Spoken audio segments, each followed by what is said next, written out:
What is up, guys? It's me, Exactly, back bringing some more daily NBA news. You guys already know that you are the real MVPs for coming back each and every single day. Seriously, can't say thank you enough for that. But we're not gonna waste any more time. Let's just get into everything that went down yesterday. Lego. First up, we got a couple of pretty big updates on a couple of players. And the first one we're gonna talk about is the Boston Celtics. See, the Celtics for sure could use that number 2 guy next to Kyrie Irving. For as great of a defensive team as they are on the offensive team, they can be a bit sketchy at times. However, this is no need for the Celtics to panic at all. This is no time to go imagining up trade scenarios where you can land that number 2 guy to put next to Kyrie Irving. Do you know why that is? Because you already got that guy on your team. It's just he hasn't been able to play yet because of injury. Gordon Hayward. Don't forget about Gordon Hayward. The Boston Celtics still have Gordon Hayward, and if they had him right now, there is no doubt that these struggles they sometimes have on the offensive end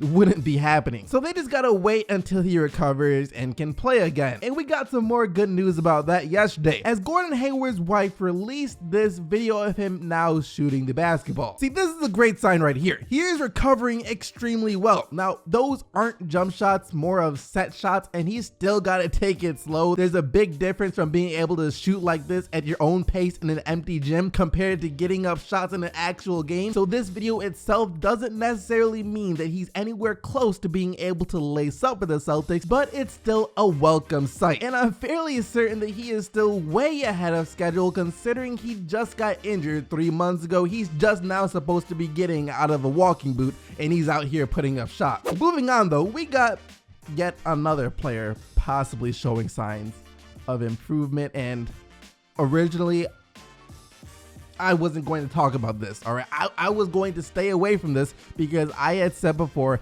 that I was done with any updates on this player until I saw him back on the basketball court looking like his old self, looking like how he was looking back in college and even during the summer league. Markelle Fultz. A few of you guys were tagging me in the same video repeatedly yesterday, asking me to talk about it, asking me to put it in my video, so here it is. This video of Markelle Fultz, quote, having improved his shot again. And I will say that the shot does look better in this video, all right? I will admit that it does look better, but I cannot get excited because I had seen other videos in the past where his shot supposedly looked better. However, the very next day, another video or another report will come out saying that Markelle Fultz shot is still broken and it looks like he just started playing basketball for the first time again. So despite the fact that he might look good in this one little clip, it don't mean anything to me. I've been fooled before and I'm not going to be fooled by the Sixers again. So until I see you out on the court looking like you did back in college, back in the summer league, it don't mean anything. That being said, wishing you a speedy recovery, nothing but the best, because you got to get out here and prove some of these people wrong. Moving on from the updates, we got some potential terrible news for some fans out there. See, after the Washington Wizards got blown out by the Charlotte Hornets a few nights ago, they had to hold an emergency player meeting. The Charlotte Hornets beat them so bad that they felt they needed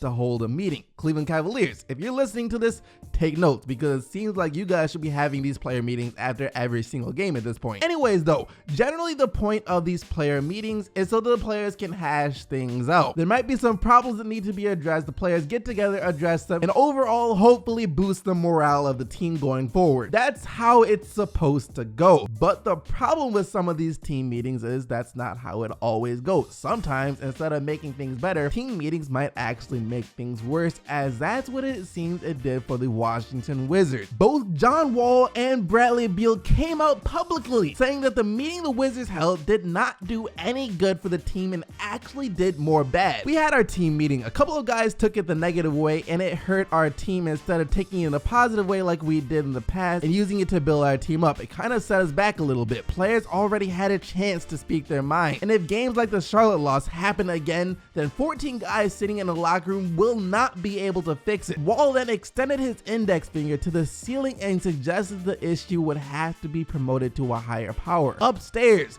front office, gotta figure it out. Kind of sounds like he was implying that some players might need to be traded if things don't get better. I don't know how else the front office would be able to fix a problem between players other than trading some players. And if I'm a Wizards fan, hearing this has me a bit concerned, especially when you hear what Bradley Beal had to say, because it kind of sounds like Bradley Beal might be on the opposite side of the spectrum of John Wall. Before I read to you what Bradley Beal said, I want you to keep in mind what John Wall said. John Wall said players already had a chance to speak their mind. Keep that in mind as I read this. It was tough. I tried to keep all of our stuff as personal as possible, but I think in a way not everybody got a chance to speak whatever they wanted to. We're gonna pause right there for a second. Bradley Beal did say more, but we gotta address this first. John Wall said players already had a chance to speak their minds, and then Bradley Beal said not everybody got the chance to say what they wanted to say.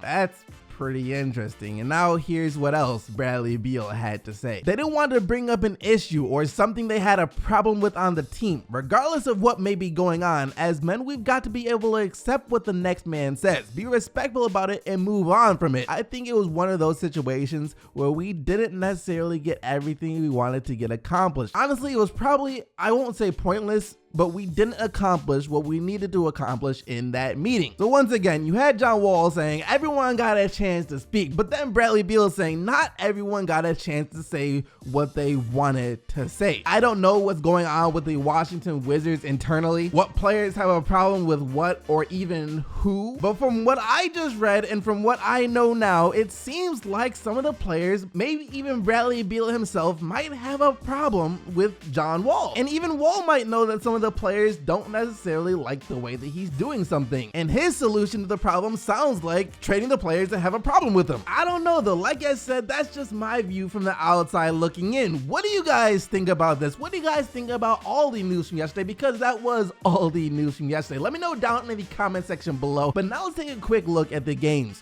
from last night. The Celtics lost once again, their third straight loss, and this was probably one of the worst losses as it came into the hands of the worst team in the Eastern Conference. Best team losing to the worst team, that's never a good look. And that was despite Kyrie Irving dropping 40 points. That's why people are starting to say that Boston could use some more help on offense. Look, they do have Jason Tatum and Jaylen Brown, but both those guys are still extremely young, so it's hard to expect either one of them to be the number 2 option on a consistent basis already. And with that in mind though, there is no way the Boston Celtics should lose to the Orlando Magic when Kyrie Irving drops 40 points. 103-95 the final score. Elfrid Payton played well for the Magic with 22 points. The day has finally come. Tony Parker has been demoted to the bench in favor of DeJounte Murray. Demoted might not be the word to use here. Let's say he accepted a role off the bench for the better of the team's future. That's a better way to put it. But not even that lineup change was enough to get the Spurs out of the little offensive funk they have also been in.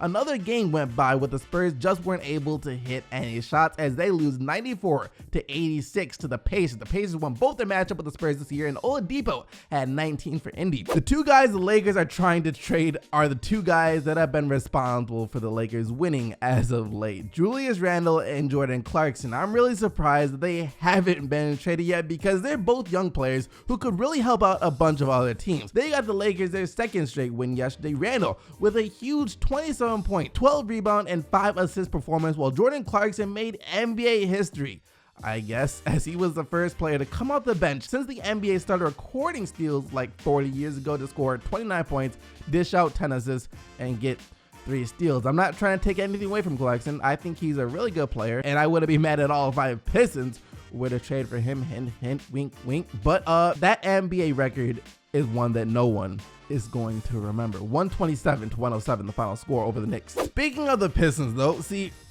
if this was me a year or two ago, I would have lost my mind. This whole video would have been completely different. It would have been dedicated to the Pistons and how they've been losing, but I've learned to just accept it. There's no point in me getting all worked up about something I can't control. If the Pistons want to lose and not make the playoffs, then hey, that's fine. They're still my team. I'm still gonna rep and put on for them, but acceptance, that's what this is all about. 101-100 the final score. They fall to the Nets as Spencer Dinwiddie hit the game winner with a couple seconds left. We got beat by the guy who used to be riding the end of our bench.